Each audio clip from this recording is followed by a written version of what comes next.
ಅಕ್ರಮ ಗಣಿಗಾರಿಕೆ ಮತ್ತು ಗಡಿ ಒತ್ತುವರಿ ಪ್ರಕರಣದಲ್ಲಿ ಮಾಜಿ ಸಚಿವ ಹಾಲಿ ಶಾಸಕ ಜನಾರ್ದನ ರೆಡ್ಡಿ ಅವರನ್ನ ದೋಷಿ ಅಂತ ಕೋರ್ಟ್ ಆದೇಶವನ್ನ ಕೊಟ್ಟಿದೆ. ಮತ್ತೆ ಜನಾರ್ದನ ರೆಡ್ಡಿಗೆ ಜೈಲು ಶಿಕ್ಷೆ. ಜನಾರ್ದನ ರೆಡ್ಡಿ ಶಾಸಕ ಸ್ಥಾನಕ್ಕೆ ಆಪತ್ತು ಬಂದಿರುವಂತಹ ಸಾಧ್ಯತೆ.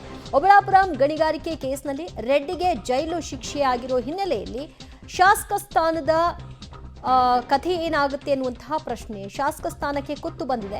ಸದ್ಯ ಸ್ಥಾನವನ್ನ ಅವರು ಬಿಡಬೇಕಾಗಿ ಬರುತ್ತೆ. ಯಾಕಂದ್ರೆ 7 ವರ್ಷಗಳ ಜೈಲು ಶಿಕ್ಷೆಯನ್ನ ಪ್ರಕಟ ಮಾಡಿದೆ. ಹಿಂದೆನೆ 3.5 ವರ್ಷಗಳು ಜೈಲಿನಲ್ಲಿ ಇದ್ರು ಇದೇ ಪ್ರಕರಣದಲ್ಲಿ. ಹಾಗಾಗಿ ಹೆಚ್ಚುವರಿ 3.5 ವರ್ಷಗಳ ಕಾಲ ಅವರು ಜೈಲಿನಲ್ಲಿ ಇರಬೇಕಾಗುತ್ತೆ. ಕೋರ್ಟ್ ಈಗಷ್ಟೇ ಆದೇಶವನ್ನ ಕೊಟ್ಟಿದೆ. ಇವತ್ತು ವಿಚಾರಣೆ ಇದ್ದಿದ್ರಿಂದ ಅವರು ಹೈದರಾಬಾದ್ಗೆ ಹೋಗಿದ್ದಾರೆ ಅನ್ನುವಂತಹ ಮಾಹಿತಿ ಕೂಡ ಇದೆ. ಈಗ ಈ ಆದೇಶ ಬರ್ತಿದ್ದ ಹಾಗೆ ಅವರ ರಿಯಾಕ್ಷನ್ ಏನಾಗಿದೆ ಅನ್ನೋದು ಕೂಡ ಕಾದು ನೋಡಬೇಕು. ಜನಾರ್ದನ ರೆಡ್ಡಿ ಶಾಸಕ ಸ್ಥಾನಕ್ಕೆ ಸದ್ಯ ಆಪತ್ತು ಎದುರಾಗಿದೆ. ಮತ್ತಷ್ಟು ಮಾಹಿತಿ ಕೊಡ್ತಾರೆ ನಮ್ಮ ಪ್ರತಿನಿಧಿ ಶಬ್ಬೀರ್. ಶಬ್ಬೀರ್, ಈಗ 7 ವರ್ಷ ಜೈಲು ಶಿಕ್ಷೆಯನ್ನ ಪ್ರಕಟ ಮಾಡಿರೋ ಹಿನ್ನೆಲೆಯಲ್ಲಿ ಅವರ ಶಾಸಕ ಸ್ಥಾನದ ಬಗ್ಗೆ ಹೆಚ್ಚು ಚರ್ಚೆ ಆಗ್ತಾ ಇದೆ, ಗಮನ ಸೆಳೀತಾ ಇದೆ ಏನಾಗಬಹುದು ಅಂತ. ಇನ್ನು ಮಗದೊಂದು ಕಡೆಯಲ್ಲಿ ಆದೇಶದ ವಿಚಾರಕ್ಕೆ ಬರೋದಾದ್ರೆ 7 ವರ್ಷ ಶಿಕ್ಷೆಯ ಪ್ರಮಾಣ ಘೋಷಿಸಿದೆ. ದಂಡವನ್ನೇನು ಹೇಳಿದೆ? ದಿವ್ಯ, ಈಗ ಕೋರ್ಟ್ ಆದೇಶ ಈಗಷ್ಟೇ ಹೊರಗಡೆ ಬಂದಿರುವಂಥದ್ದು. ಜನಾರ್ದನ್ ರೆಡ್ಡಿ ಸೇರಿದಂತೆ ಇತರ 4 ಆರೋಪಿಗಳು ಏನಿದ್ದಾರೆ ಅವರಿಗೆ 7 ವರ್ಷಗಳ ಕಾಲ ಶಿಕ್ಷೆಯನ್ನ ಘೋಷಣೆ ಮಾಡಿರುವಂಥದ್ದು.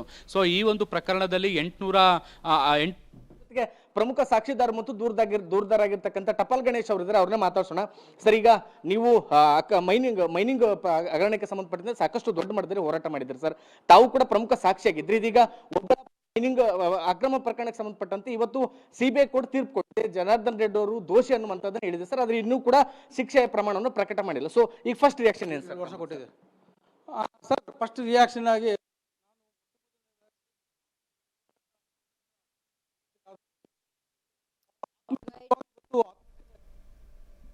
ಸಂಪರ್ಕ ಸಾಧ್ಯವಾಗ್ತಾ ಇಲ್ಲ. ಮತ್ತೆ ಕನೆಕ್ಟ್ ಮಾಡ್ಕೊಳ್ಳೋಣ. ದೂರುದಾರರು ಈ ಪ್ರಕರಣದಲ್ಲಿ ಆದೇಶ ಬರ್ತಿದ್ದ ಹಾಗೆ ಸಹಜವಾಗಿ ತಮ್ಮ ಹೋರಾಟಕ್ಕೆ ಸಿಕ್ಕಿರುವಂತಹ ಜಯ ಅನ್ನುವಂತಹ ಭಾವನೆ ಅವರದ್ದಾಗಿರುತ್ತೆ. ಅವರ ರಿಯಾಕ್ಷನ್ ಏನು ಅಂತ ಕೇಳೋಣ. ಅವರು ಪೊಲಿಟಿಕಲ್ ಇನ್ಫ್ಲೂಯೆನ್ಸ್ ಮೇಲೆ ಮೈನಿಂಗ್ ಉದ್ಯಮ ಬಂದಾರ ಮತ್ತು ಮೈನಿಂಗ್ ಉದ್ಯಮ ಬಂದಾರ. ಆಂಧ್ರದಲ್ಲಿ ಪರವಾನಗಿ ಪಡೆದು ನಮ್ಮ ಕರ್ನಾಟಕದಲ್ಲಿ ಎಂಕ್ರೋಚ್ ಆಗಿ ಅಂದರೆ ಈ ಒತ್ತುವರಿ ಮಾಡಿಕೊಂಡು ಇಲ್ಲಿಗಲ್ ಮೈನಿಂಗ್ ಮಾಡಿರೋದು 29 ಲಕ್ಷ ಟನ್ ಮಲ್ಪಂಗುಡಿ ಪ್ರದೇಶದಲ್ಲಿ ಅವರು ಪರವಾನಗಿ ಪಡೆದುಕೊಂಡಿರೋದು. ಅಲ್ಲಿ ಯಾವುದೇ ಥರ ಮೈನಿಂಗ್ ಮಾಡಿಲ್ಲ. ಟೋಟಲಿ ಅಕ್ರಮ ಗಣಿಗಾರಿಕೆ ನಮ್ಮ ಕರ್ನಾಟಕ ಪ್ರದೇಶದಲ್ಲಿ 29 ಲಕ್ಷ ಟನ್ನು ಮಾಡಿದ್ದಾರೆ. ಆಂಧ್ರದ ಪರ್ಮಿಟ್ ಮೂಲಕ ಸಾಗಾಣಿಕೆ ಮಾಡಿದ್ದಾರೆ. ನಾವು 2009ರಲ್ಲಿ ನಾವು ಯಾವುದು ಸುಪ್ರೀಂ ಕೋರ್ಟ್ CECಗೆ ಹೋಗಿ ನನ್ನ ಕಂಪ್ಲೇಂಟ್ ಮೇರೆಗೆ Obulapuram mining Obulapuram mining company ಆಂಧ್ರದ ಭಾಗ ಇರೋ ಕಂಪನಿಗಳೆಲ್ಲ ಸ್ಥಗಿತಗೊಂಡಿರೋದು. ಇವತ್ತು ನಮಗೆ ಒಂದು ಜೇದ ಸಿಕ್ಕಂಗೆ. ಎದಕ್ಕಂದ್ರೆ 15 ವರ್ಷ ನಾವು ಕಳ್ಳನ ಥರ ಇದ್ವಿ. ಎದಕ್ಕಂದ್ರೆ ಹೋರಾಟ ಮಾಡಿ ಅವನು ರಾಜನ ಥರ ಇದ್ದ.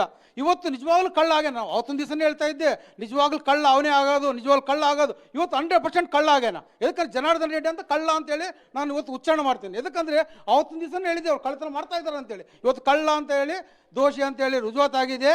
ಇದು ನಮ್ಮ ಹೋರಾಟಕ್ಕೆ ತಂದ ಜಯ ಅಂತ ಹೇಳ್ತೀನಿ. ಆದರೆ ರಾಜ್ಯ ಸರ್ಕಾರ ಅಟ್ರ ಫೇಲ್ಯೂರ್ ಆಗಿದೆ. ನಮ್ಮ ರಾಜ್ಯ ಸರ್ಕಾರ ನೋಡಿ, ಅರಣ್ಯ ನಕ್ಷೆಯಲ್ಲಿ 3 ಗ್ರಾಮಗಳು ಆಂಧ್ರದಿದ್ದಾವೆ, ಕರ್ನಾಟಕ 5 ಗ್ರಾಮಗಳಿದ್ದಾವೆ. ಈ ಗ್ರಾಮದಲ್ಲಿ ಯಾವ ಮೈನಿಂಗ್ ಲೀಸ್ ಕುಂದಿರ್ತದೆ ಅಂತೇಳಿ ನಮ್ಮ ಅಧಿಕಾರಿಗಳು ಗೊತ್ತಿದ್ರು ಕೂಡ ಅರಣ್ಯ ನಕ್ಷೆಯನ್ನು ಬಳಸಲಾರದೆ ಜನಾರ್ದನ್ ರೆಡ್ಡಿ ಅಕ್ರಮಕ್ಕೆ ಸಾಗಾಣಿಕೆ ಮಾಡಲಿಕ್ಕೆ ಅವತ್ತೊಂದು ದಿವಸ 2008-11 ನಮ್ಮ ಅಧಿಕಾರಿಗಳೇ ಸಾಥ್ ಕೊಟ್ಟಿರೋದು. ಸರಿ, ಟಪಾಲ್ ಗಣೇಶ್ ಸುದೀರ್ಘ 16 ವರ್ಷಗಳ ಕಾಲ ಮ್ಯಾನ್ ಹ್ಯಾಂಡ್ಲಿಂಗ್ ಆಯ್ತು, ಜೀವ ಬೆದರಿಕೆ ಆಯ್ತು, ಕೊಲೆ ಯತ್ನ ಆಯ್ತು, ಇವೆಲ್ಲಗಳನ್ನು ಕೂಡ ಫೇಸ್ ಮಾಡ್ಕೊಂಡು ಸರ್ ಹೆಂಗೆ ಇವ್ರ ವಿರುದ್ಧ ದಾಖಲೆಗಳ ಸಂಗ್ರಹ ಮಾಡಿ ಟಪಾಲ್ ಗಣೇಶ್ ಅವರು ಅಂತ ಸರ್? ನಾವು 1956 ನಮ್ಮ grand father is mine owner, ನಮ್ಮ ಅಪ್ಪ ಮೈನ್ ಓನರ್, ನಮ್ಮ ಹತ್ರ ಡಾಕ್ಯುಮೆಂಟ್ಸ್ ಇದಾವೆ ಸರ್. ಎದಕ್ಕಂದ್ರೆ ಅವ್ರು ಜನಾರ್ದನ್ ರೆಡ್ಡಿ ತಗೊಂಡಂತ ಮೈನಿಂಗ್ ಲೀಸು ನಮ್ಮ ಗ್ರ್ಯಾಂಡ್ ಫಾದರ್ಗೆ ಲೀಸನ್ನೇ ಅವ್ರಿಗೆ ರದ್ದತಿ ಮಾಡಿ ಅವ್ರಿಗೆ ಕೊಟ್ಟಿರೋದು. ನಮ್ಮ ಹತ್ರ ಡಾಕ್ಯುಮೆಂಟ್ಸ್ ಎಲ್ಲ ಇದ್ದು, ಆ ಒಂದು ಗಟ್ಟಿ ಡಾಕ್ಯುಮೆಂಟ್ಸ್ ಇದಕ್ಕೋಸ್ಕರ ನಾವು ವೋಟ್ ಮಾಡಿ ಡಾಕ್ಯುಮೆಂಟೇ ಇಲ್ಲ, ನಾಲೆಡ್ಜೇ ಇಲ್ಲ, ಒನ್ಲಿ ಕಳ್ಳತನ, ಅಧಿಕಾರ ರಾಜಕೀಯ ಕಳ್ಳತನ ಅದ್ರ ಮೇಲೆ ನಡೆದಿರೋದು ಅವ್ರಿಗೆ. ಅದ್ರ ಮೇಲೆ ಅವರು ಅಧಿಕಾರ ನಮ್ಮ ಪೊಲೀಸ್ ಅಧಿಕಾರಿಗಳನ್ನ ಇಟ್ಕೊಂಡೇ 144 ಸೆಕ್ಷನ್ ಹಾಕಿ ಲೂಟಿ ಮಾಡಿರೋದು ಅವರು. ಟಪಾಲ್ ಗಣೇಶ್ ಅವರಿಗೆ ಕೊಲೆ ಯತ್ನ ಪ್ರಕರಣಗಳಾಗಿತ್ತು ಎಷ್ಟು ಸಾರಿ ಆಯ್ತು ಸರ್? ಮತ್ತೆ ಆ ಟೈಮಲ್ಲಿ ಹೆಂಗ್ ಬಚಾವಾದ್ರಿ? ಸರ್ ನನ್ನ ಮೇಲೆ ಕೊಲೆ ಯತ್ನ ಅಲ್ಲ, ಮಾರಣಾಂತಿಕ ಹಲ್ಲೆ ನಡೆಸ್ತು. ನನ್ನ ಮೇಲೆ ಆಂಧ್ರದಲ್ಲಿ ಪ್ರಕರಣ ದಾಖಲಿಸಿದ್ರು, ಕರ್ನಾಟಕದಲ್ಲಿ ಪ್ರಕರಣ ದಾಖಲಿಸಿದ್ರು. ಎಲ್ಲ ಪ್ರಕರಣದಲ್ಲಿ ನಾನು ಖುಲಾಸಾಗಿ ಬಂದೀನಿ ಸರ್. ನಾನು ಜನಾರ್ದನ್ ರೆಡ್ಡಿ ಥರ ನಾನು ಇದು ಮಾಡಿಲ್ಲ, ಬೇಲ್ ಡೀಲ್ಗಳು ಅಂತ ಇದು ಮಾಡಿಲ್ಲ. ನಾನು ಕೋರ್ಟ್ ತಿರುಗಾಡಿ ಕೋರ್ಟ್ನಲ್ಲಿ ಖುಲಾಸ್ ಮಾಡ್ಕೊಂಡು ಬಂದಿರೋದು. ಆದರೂ ನನ್ನ ಮೇಲೆ ಮಾರಣಾಂತಿಕ ಹಲ್ಲೆನೂ ಮಾಡಿದ್ರು. ನನ್ನ ಹೆಂಗೆ ಒಂದು ಕಡೆ ಫಿನಿಶ್ ಮಾಡ್ಬೇಕಂತೇಳಿ ಈ ರಾಜ್ಯದಲ್ಲಿ ಜನಾರ್ದನ್ ರೆಡ್ಡಿ ಮೇಲೆ ಕಂಪ್ಲೇಂಟ್ ಕೊಡೋ ಒಬ್ಬರು ಇದ್ದಿಲ್ಲ ಸರ್. ಆ ಟೈಮ್ನಲ್ಲಿ ಕಂಪ್ಲೇಂಟ್ ಕೊಟ್ಟಿರೋದು ನಾನು. ನಂದು ಅಂದರೆ ನಾವು ಭಾಳ ಕಳ್ಕೊಂಡಿವಿ ಸರ್. ಹಣ ಕಳ್ಕೊಂಡಿವಿ, ನಮ್ಮ ಮನೆಯಲ್ಲಿ ಮನುಷ್ಯರು ಕಳ್ಕೊಂಡಿವಿ. ಈ ಹೋರಾಟದಲ್ಲಿ ಭಾಳಷ್ಟು ನಮ್ಮದು ಅನ್ಯಾಯ ಆಗಿದೆ ಸರ್. ಸರಿ, ಜನಾರ್ದನ್ ದೋಷಿ ಆದ್ರು, ಈಗ ಅವ್ರಿಗೆ ಶಿಕ್ಷೆ ಕೂಡ ಪ್ರಕಟ ಆಯ್ತು. ಸೊ ಫೈನಲ್ ಏನ್ ಹೇಳ್ತೀರಿ ಸರ್? ಸರ್ ಇದು ಫೈನಲ್ ಹೇಳ್ತಾ ಇರೋದು, ಶಿಕ್ಷೆ ಆಗಿದೆ, ಎಲ್ಲ ಆಗಿದೆ. ಆದರೆ ನಮ್ಮ ರಾಜ್ಯ ಸರ್ಕಾರ ಎಚ್ಚೆತ್ತುಕೊಂಡು 29 ಲಕ್ಷ ಟನ್ ಲೂಟಿ ಆಗಿರೋದು ನಮ್ಮ ಸರ್ಕಾರದ್ದು. 884 ಕೋಟಿ ಹಣ ಇವತ್ತು ಲೂಟಿ ಮಾಡಿರೋದು. ಅವತ್ತಿನ ದಿವಸದಿಂದ ಬಡ್ಡಿ ಹಾಕಿ ನಮ್ಮ ರಾಜ್ಯ ಸರ್ಕಾರ ಇಮಿಡಿಯೇಟ್ ಆಕ್ಷನ್ ಪ್ರಕರಣ ದಾಖಲಿಸಿ ಅವ್ರ ಮೇಲೆ ರಿಕವರಿ ಆಕ್ಟಿಗೆ ಹೋಗ್ಬೇಕು ಸರ್ ರಾಜ್ಯ ಸರ್ಕಾರ.